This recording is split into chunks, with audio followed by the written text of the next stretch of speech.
The research station floated quietly near the edge of alien space. Humans had only recently built ties with the Star Kingdom that ruled this region, and most people on the station were nervous. They whispered about the alien ships, about the royal visit, and about how humans were still seen as newcomers in the galaxy. Among the workers, there was a young mechanic named Rin. He was not famous, not important, and not part of any council. His job was simple: fix broken machines, clean the hangars, and keep the station running smoothly. Many ignored him, because in a place full of officers and ambassadors, a mechanic was seen as unimportant. But Rin did not mind. He liked working with machines more than talking with people. One day, news spread across the station like fire. "The princess is coming," the officers whispered. "Alien royalty?" "Here," others said with wide eyes. Everyone hurried to make the station shine. Floors were polished, banners were hung, and guards stood at every corner. When the royal ship arrived, it was like a silver bird from another world. It docked slowly, glowing with soft blue lights. Soldiers bowed, leaders stood in line, and the doors opened. From inside stepped Princess Nira. She was tall, with calm silver eyes and long hair that shimmered like water under light. A translator device rested near her neck so she could speak with humans. Her guards surrounded her closely, and the station leaders greeted her with long speeches. But Rin noticed something others did not. Behind her royal face, Nero looked lonely. She smiled politely, nodded when required, but her eyes carried a quiet sadness. Nobody else seemed to care. Everyone only cared about showing respect, about politics, about power. Later that day, Rin was in the hangar fixing a small transport craft. His hands were covered with grease when he heard a soft sound, a broken, stuttering voice. "Cannot understand, error." He looked around and saw Nira standing near a cargo crate. She had slipped away from her guards for a moment. Her translator device was flickering, the lights blinking weakly. The princess pressed it, but her words came out broken. Rin, nervous but quick, walked closer. "Excuse me," he said carefully. "Your translator, it's damaged." Nira tilted her head, as if asking if he understood. Rin pointed to the small device. He pulled out a small tool from his belt. "May I?" he asked. Her guards were not near. For the first time, the princess gave a small nod. Rin worked quickly. He opened the panel, cleaned the dust, adjusted the circuit, and pressed the core back into place. The device gave a soft hum. Then, a clear voice came out, "Can you hear me now?" Rin smiled. "Yes. Working fine." Nira's silver eyes widened slightly. For the first time that day, her royal mask dropped, and she looked almost relieved. "You fixed it," she said softly. "Simple problem," Rin replied, wiping his hands on his shirt. No one else noticed. "They all noticed," Nira whispered, glancing at the hall. "But they told me to wait. To endure. You were the only one who came close." Rin felt awkward. He was only a mechanic. Why would a princess care about such a small act? But Nero looked at him with quiet curiosity, as if he had done something great. Before guards could return, Nero leaned a little closer. "You are not like the others," she said gently. "You did not bow, you did not speak long words. You only helped." Rin scratched his head. "Machines don't wait for speeches. They break, and someone has to fix them." For a moment, silence stretched between them. Not the heavy silence of politics, but the simple kind, the kind when two people notice each other for the first time. Then her guards arrived, rushing toward her. They pulled her away, speaking quickly. "Princess, you should not be here. The humans may misunderstand. Please, return to the council chamber." Nira's face became royal again, calm and distant. But just before leaving, she glanced back at Rin. Her eyes spoke more than words, a silent choice, a spark of trust planted in a moment no one else saw. Rin stood there, confused. He looked at his hands, still dark with grease, and wondered why a princess would remember such a small act. He shook his head, thinking it was nothing. But deep down, something told him this was the start of something greater. That night, while others celebrated the royal visit with music and speeches, Rin sat alone in the workshop. He thought about the sadness in her eyes, the way she whispered, "You are not like the others." For the first time in a long while, Rin felt that maybe his ordinary life was about to change. The station was full of movement after the princess's arrival. Officers hurried, ambassadors argued, and guards stood in perfect lines. Everyone wanted to impress the alien visitors. For most workers, it was a time to stay quiet and stay out of trouble. But Rin's mind was not quiet. He kept remembering the small moment in the hangar, how Princess Nira had looked at him when he fixed her translator. It was strange. Why would she notice him? He was only a mechanic. She was royalty. Their paths should never cross again. Yet the memory stayed. 2 days later, while Rin worked alone in the workshop, the door opened softly. He turned, expecting another officer bringing a broken machine. Instead, he froze. It was Nira. She wore a simple cloak that covered her royal clothing, and only one guard followed her, waiting outside the door. She stepped into the workshop with quiet steps, her silver eyes looking around the clutter of tools, wires, and machines. Rin quickly wiped his hands and stood. "Princess, what are you doing here? This place is not too humble for royalty?" Nira asked, a small smile touching her lips. "Perhaps. But I wished to see it." Rin blinked. He did not know what to say. Few dared to speak to her so casually.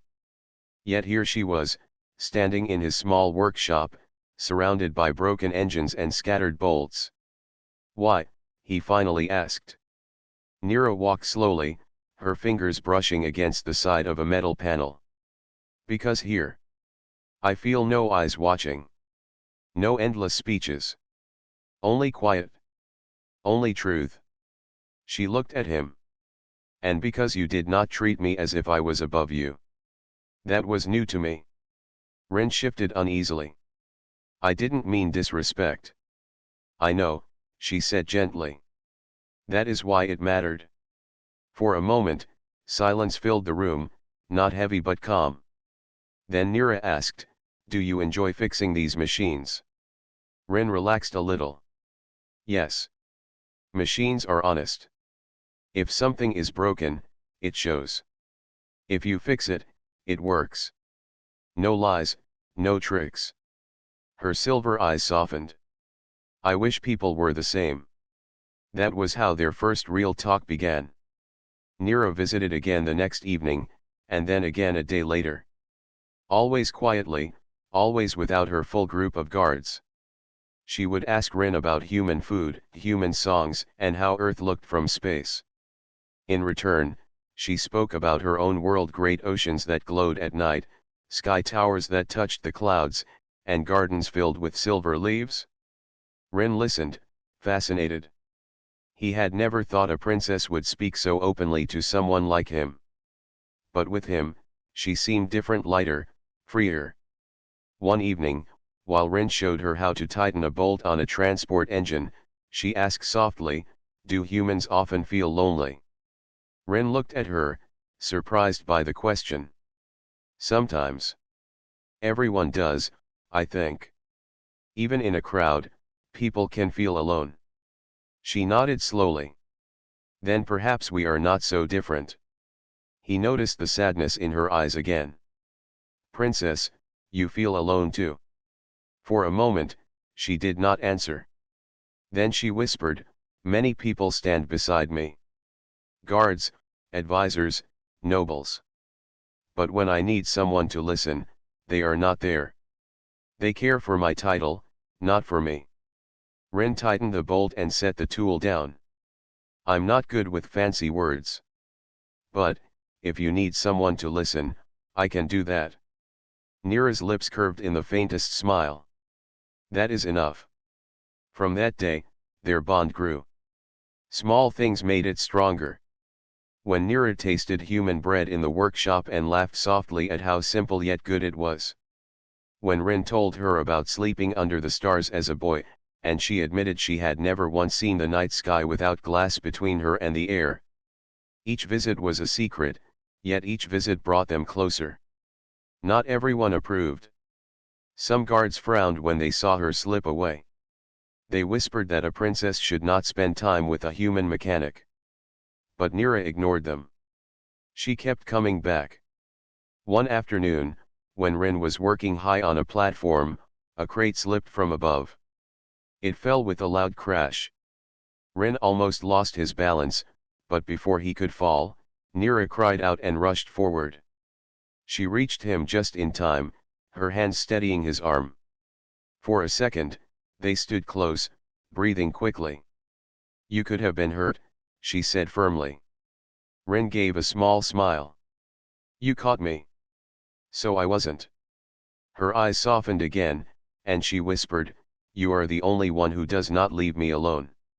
Rin felt his chest tighten at those words. He did not know what it meant yet, but he knew it mattered. Later, when Nira left for her chambers, Rin sat alone, thinking. She was royalty, and he was nothing more than a mechanic. But her words kept echoing inside him, you are the only one who does not leave me alone. And deep inside, Rin began to realize that his life was changing in ways he could not have imagined. The station became more restless as days passed. The visit of Princess Nira was not only about greetings. It was about something greater, the alliance between her people and Earth.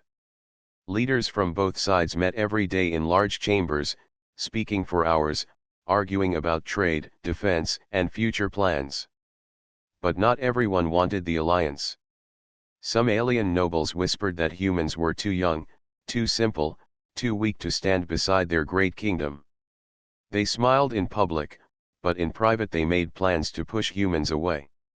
Rin had no place in such meetings. He only heard pieces of talk while repairing machines near the council hall. Most of the time, he did not care for politics. But since Nira began visiting him, he listened more closely. If these talks affected her, then he wanted to know. One evening, as he walked past the outer hall carrying tools, he paused when he heard sharp voices.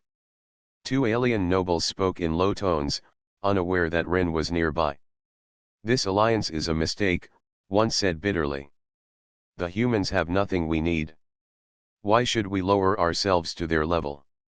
They are reckless, the other agreed. If the council votes for them, we will lose our honor. It must not happen. Rin's hands tightened around his tools. He wanted to step forward, but he knew better. He stayed quiet until they left. Only then did he breathe again. Later that night, Nira came to the workshop as usual. Rin told her what he had overheard. She listened carefully, her silver eyes calm but serious. It is as I feared, she said softly. There are many who do not want peace with your people. They wish me to follow their path, not mine. Rin frowned. But you believe in this alliance, don't you? I do, she whispered. I have seen your kind. Imperfect, yes, but also brave. Curious. Full of spirit. If humans stand with us, both sides may grow stronger. But the council only sees weakness. She sat on a bench in the workshop, her cloak folding around her. For a moment, she looked less like a princess and more like someone carrying a heavy burden. They also wish me to form a bond, she continued. A life bond with a noble from my people. They say it will show loyalty, stability, and strength. But she hesitated, her voice quiet. I do not want such a bond. Rin stared at her, unsure what to say. You mean, they want you to marry one of them? Nira gave a small nod. Yes. A union of duty, not of choice. To them, my heart is not important. Only my title matters. Silence filled the workshop. Ren looked at her, remembering her words from before, "You are the only one who does not leave me alone." He felt a strange pull in his chest, something he could not name. At last he said, "That's not fair. You should have the right to choose for yourself." Her silver eyes lifted to his. "And if I choose wrongly? If my choice weakens the kingdom?" Ren shook his head. "I don't believe your choice could ever be wrong if it's true. People follow leaders who are honest, not ones who wear chains of duty." Nira studied him, her gaze deep. In that moment, he did not look like a simple mechanic. He looked like someone who stood unafraid before her truth. "You speak with simple words," she said softly. "But sometimes, simple words carry more weight than 100 speeches." Ren gave a small smile. "I only know what feels right." Before she left that night, Nira paused at the door. Her guard waited outside, but she turned back for a moment. "Ren," she whispered, her voice steady but gentle. "If the time comes when I must stand against many, will you stand beside me?" The question struck him like lightning. He was only a mechanic.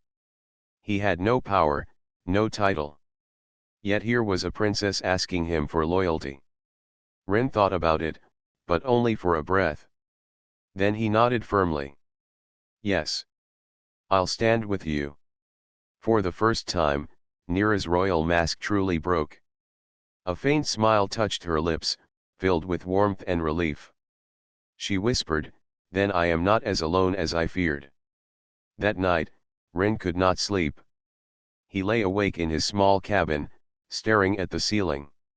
He thought about the nobles who despised humans.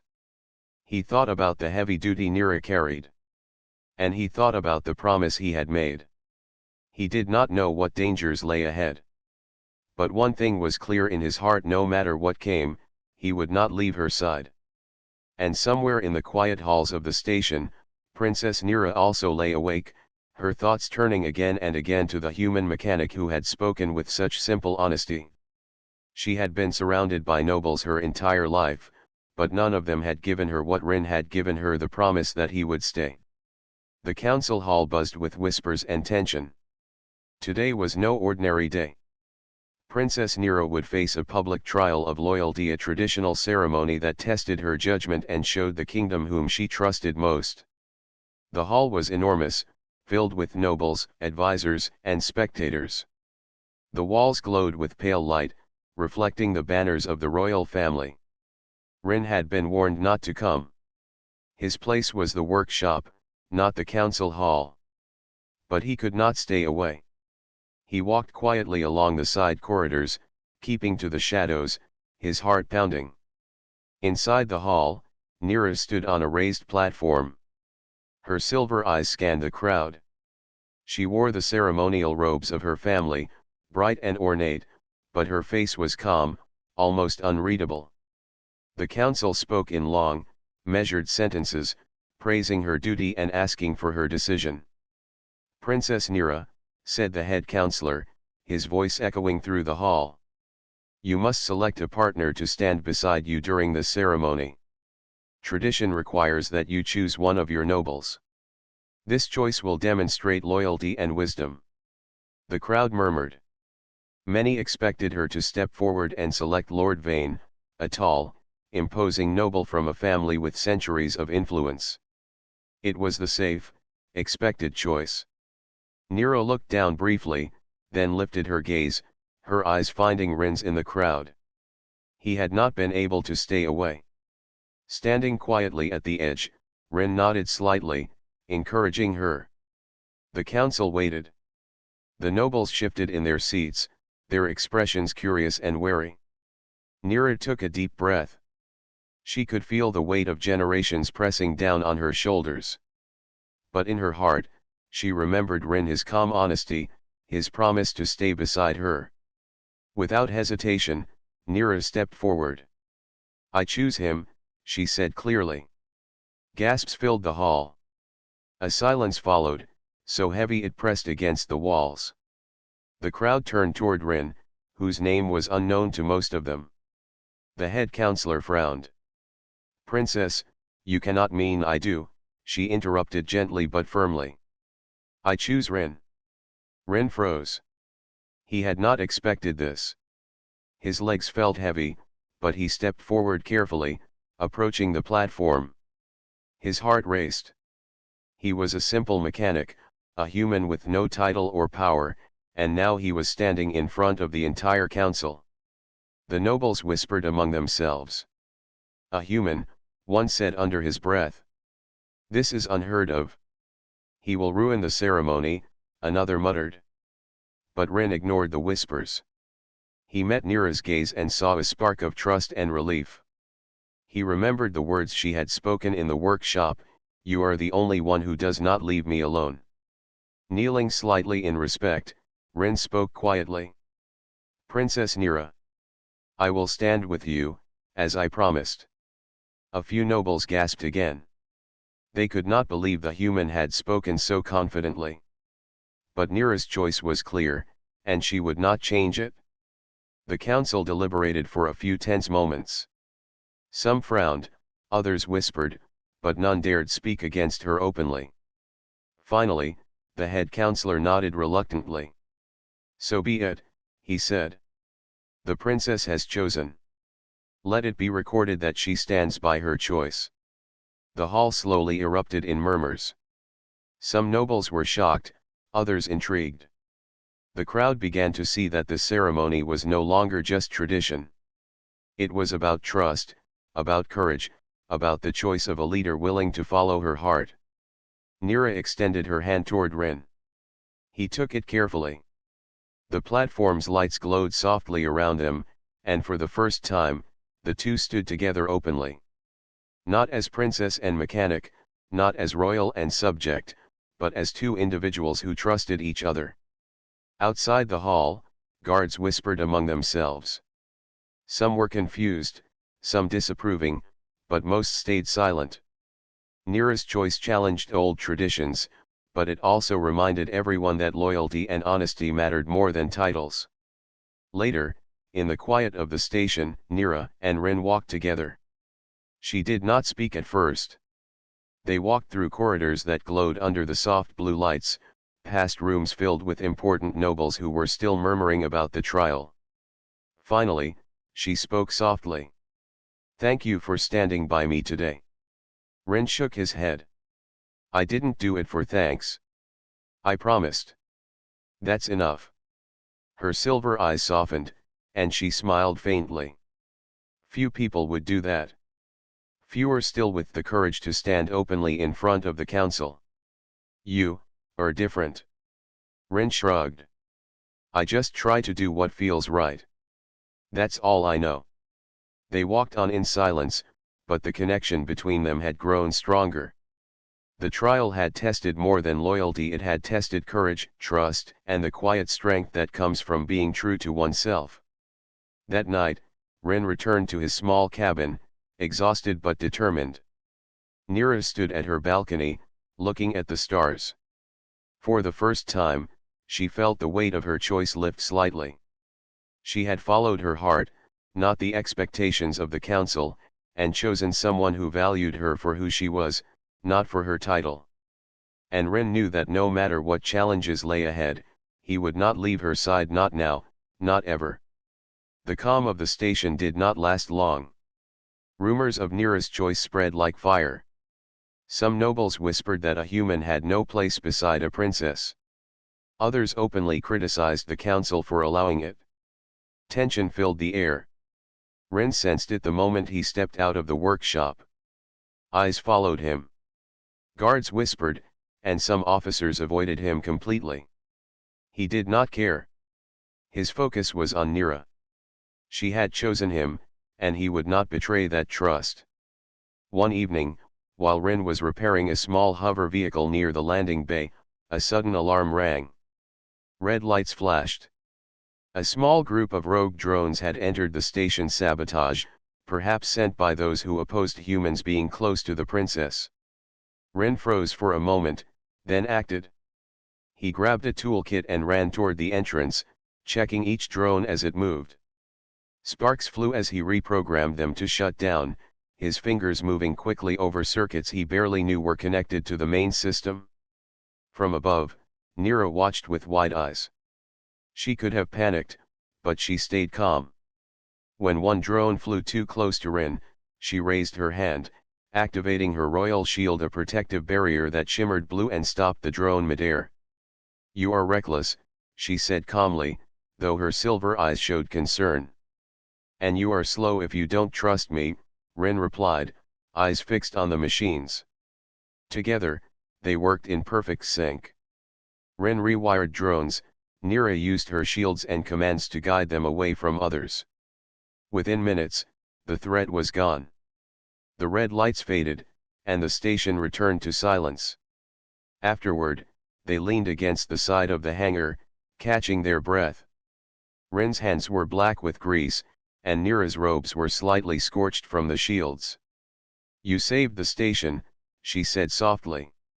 "And you saved me from flying metal," Rin replied with a faint smile. Nira shook her head gently. "I should not have been afraid, but seeing you in danger made me realize. I care more than I thought." Rin looked at her quietly. "I told you I would stand by you. I meant it."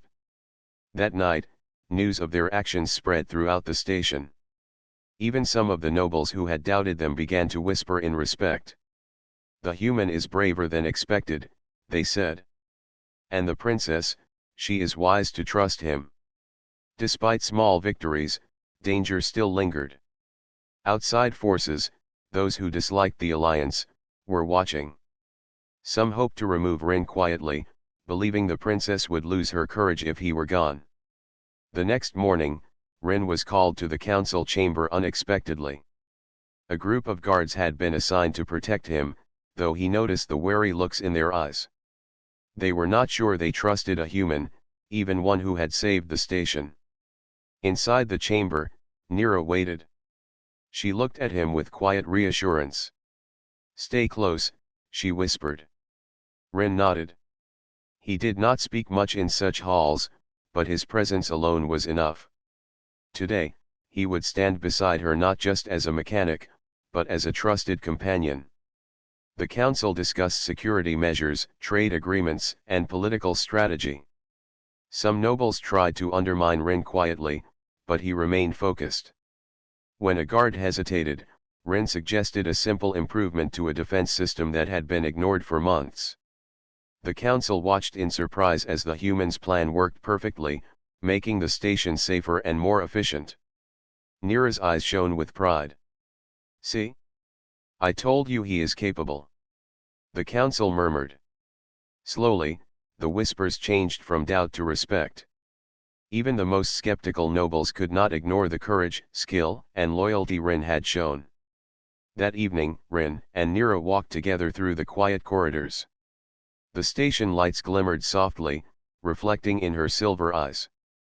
"You are different," she said softly. "Most people would have left me, or feared the council. You stayed. Even when others would have walked away." Rin smiled, feeling warmth in his chest. "Because I promised. And because you are not like anyone else I've met. I cannot leave you alone." Nira reached for his hand, a gesture small but full of meaning. "Then I am glad you are here," she said quietly. "And I trust you, more than anyone." As they stood together, a sense of calm returned. The storm of opposition had not ended, but they had survived it. They had proven that courage, loyalty, and trust mattered more than titles or fear. For the first time, Rin realized that their bond was not just about choice, but about strength, a quiet strength that could stand against any challenge, as long as they stood together. And somewhere in the stars beyond the station, enemies may have been watching, but they would soon learn, the human and the princess were not easy to break. The palace of Tyrna was filled with light that evening. Thousands of crystal lanterns floated in the air, shining over the royal ceremony. The great hall was crowded with nobles, soldiers, and common citizens. Everyone had come to see the princess speak about her choice of a life partner. Ravi stood near the edge of the hall, feeling out of place. He wore simple clothes given to him by the palace servants. Compared to the shining robes of the tyranny nobles, he looked plain. He did not know if he belonged here, among people who doubted him. Still, he remembered Illyra's words. She had told him that his courage mattered more than gold, titles, or bloodlines. Illyra walked into the hall, dressed in silver silk that caught the light of the lanterns. Her eyes searched for Ravi, and when she found him, her face softened. She stood before the people and began to speak. "My people," she said, her voice steady, "tonight I must speak of trust. I must speak of who will stand beside me in the years to come." The crowd grew quiet. Many nobles expected she would finally step back and choose one of them. Some even smiled with pride, certain their name would be spoken. But Illyra's next words shocked them. "I choose Ravi," she said clearly. "A human who stayed with me when guards fled. A human who did not see only a crown, but a person. This is the one who will stand at my side." Gasps filled the hall. Nobles shouted in anger. Some cried that it was an insult to Tyrna. Others demanded she take back her words. Ravi felt the weight of 1,000 eyes upon him. His heart raced, but he stood tall. Before the argument could grow louder, the doors of the hall burst open.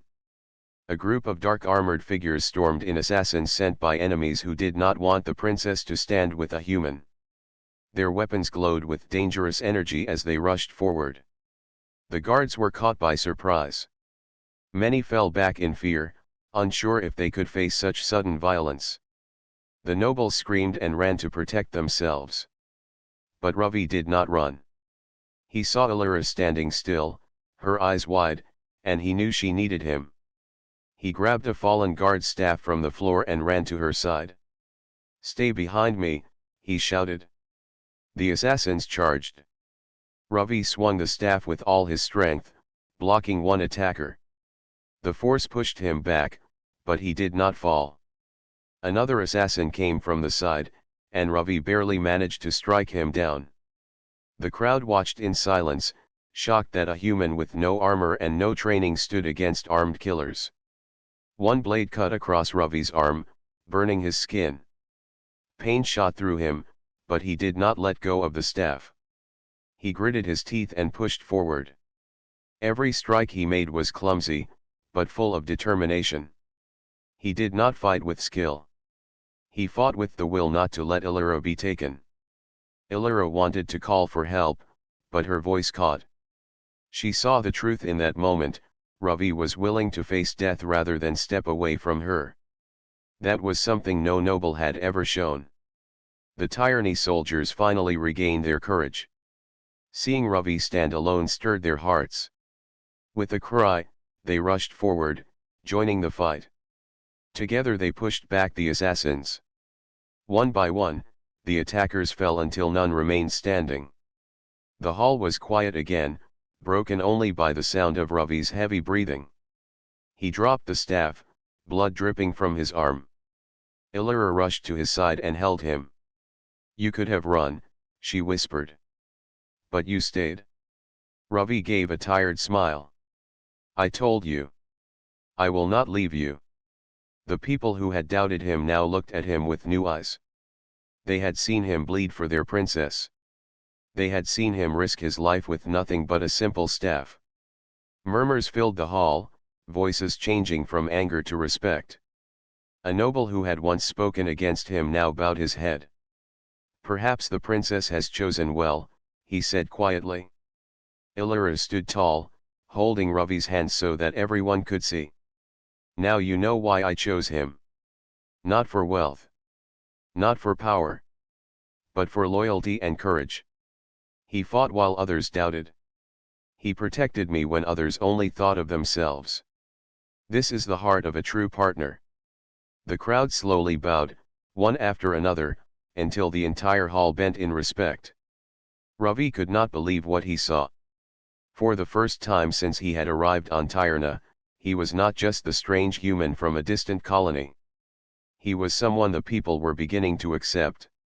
As the lanterns continued to glow above, Illyra whispered to him so only he could hear, "You have shown them what I already knew.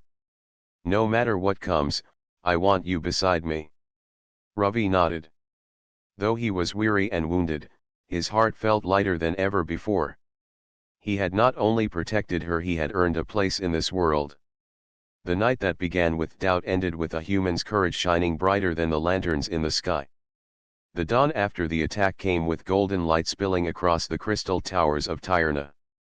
The great palace, though shaken, still stood tall. Soldiers guarded the gates with sharper eyes, and the people spoke in low voices about what they had seen the night before. They spoke of a human who had stood between death and their princess. They spoke of Ravi. Inside the palace, Ravi sat on a stone bench in the healing chamber. His arm was wrapped in white cloth, and faint lines of pain crossed his face. Yet his spirit was calm. He thought of the moment he had raised the staff against the assassins, and the way the crowd had bowed afterward. It still felt like a dream. Illyra entered the chamber quietly. She was dressed not in royal silk, but in simple blue robes. Her eyes softened when she saw him. "You should rest longer," she said gently. Ravi smiled faintly. "Resting feels strange when everyone is looking at me." "They look because they see the truth now," Illyra replied. She stepped closer. "Last night you earned their respect. Today, you will have their acceptance." Ravi's eyes widened. "What do you mean?" Illyra took his hand. "The council has agreed. They will not stand against my choice anymore. They saw with their own eyes why I chose you." He felt his heart pound. Part of him had always doubted this moment would come. Now it was real. Later that day, the royal hall was filled again, but this time with peace instead of fear. The nobles stood in their long robes, the soldiers lined the walls, and citizens filled the outer balconies. The hall shimmered with sunlight pouring through high crystal windows. Illyra walked to the center, her steps steady and proud. Ravi walked beside her, dressed in clean white cloth prepared by the palace. He felt the weight of the eyes upon him, but he no longer lowered his gaze. The High Elder of Tyrna raised his staff and spoke. "The princess has chosen her life partner. According to our law, we must witness the bond and accept it. Do you, Princess Illyra, take this path with your heart clear?" "I do," Illyra said firmly. Her voice carried through the hall, strong and certain. The elder turned to Ravi. "And you, human Ravi, do you promise to stand with her through peace and danger, through silence and storm?" Ravi met Illyra's eyes. He thought of the nights they had spoken in the gardens, the moments of fear they had shared, and the promise he had already made in his heart. "I do," he said, his voice steady. "I will never leave her side." The elder lifted his staff high. "Then it is witnessed. Two paths have become one." The hall was silent for a breath, and then it erupted with sound. Nobles who had once shouted in anger now gave respectful applause. Citizens cheered from the balconies. Soldiers struck their spears against the ground in salute. The sound was like thunder, filling the air with power. Illyra turned to Ravi and smiled. For the first time, the smile was not only private but shared with the whole world. That evening, the city of Tyrna came alive in celebration. Lanterns floated above the streets, music filled the air, and people danced in open squares. Children sang songs about the human who had fought for their princess. Ravi and Illyra stood together on the palace balcony, looking out at the glowing city. The wind carried the laughter and cheers up to them. Ravi shook his head softly. "I never thought I would be part of something like this. I was just one human among many." Illyra looked at him with warmth. "You are more than that. You showed what no one else did. You stayed. That is greater than any crown or army." He took her hand, holding it gently. I don't have riches or titles. All I can give you is myself. That is all I ever wanted, Illyra said. Her voice was quiet, but it carried more strength than any speech she had ever given. They stood together in silence for a while, watching the lights of Tyrna. Ravi felt the weight of his journey. He had come as a simple delegate, unsure if he even belonged. Now he was not only accepted but chosen. Far below, in the city streets, people spoke of what had happened. Some still wondered if a human could truly share the future of Tyrna, but most had already decided. They had seen his courage with their own eyes. They had seen how he fought not for power but for someone he cared for. A new story had begun for their world, a story where a human and a princess walked side by side. As the night deepened, Illyra whispered, "The future will not be easy. There will be doubts, struggles, and challenges. But when I look at you, I am not afraid." Ravi tightened his hand around hers. "Whatever comes, we face it together." Above them, the stars of two worlds shone. For the first time in Tyrna's history, the light of human loyalty and alien royalty joined as one. The princess had chosen, the human had promised, and together they stepped forward into a future no one could have imagined.